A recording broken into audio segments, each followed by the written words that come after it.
اگر تم یہ دکھا دو کہ رسول نے میلاد منانا منع کیا ہے، ہم چھوڑ دیں گے. منع دکھاؤ.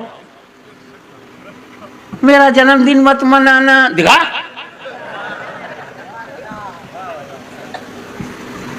کوئی مر جائے تو ایصال ثواب کے لیے 40واں مت کرنا، دکھاؤ.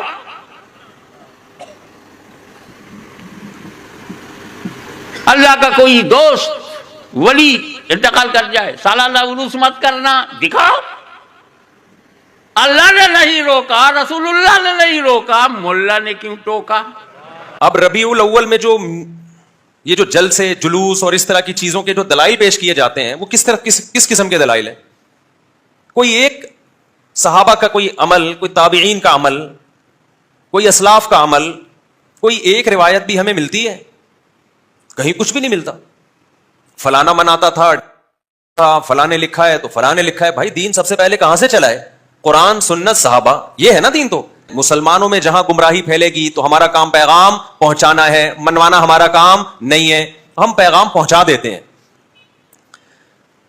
کہ ربیع الاول میں جو کچھ آج کل ہو رہا ہے یہ پیغمبر کا طریقہ نہیں ہے، یہ آپ کی اپنی خواہشات ہیں جن کو آپ مذہب کا لیبل لگا کے پورا کر رہے ہو. دین اپنی خواہشات کا نام نہیں ہے. پورا صحیح کوئی نہیں ہوتا.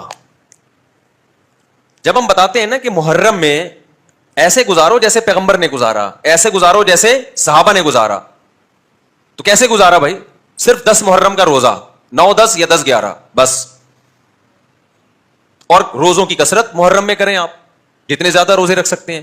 اس کے علاوہ محرم میں کوئی اضافی عمل اسلام میں ثابت نہیں ہے. ربیع الاول میں تو یہ بھی نہیں ہے کہ کوئی اضافی روزوں کی فضیلت ہو یا عمرے کی فضیلت ہو. آج کل ربیع الاول میں عمرے بہت ہو رہے ہیں. لوگ کہتے ہیں بھائی اس مہینے میں عمرہ کیونکہ نبی پیدا ہوئے تھے.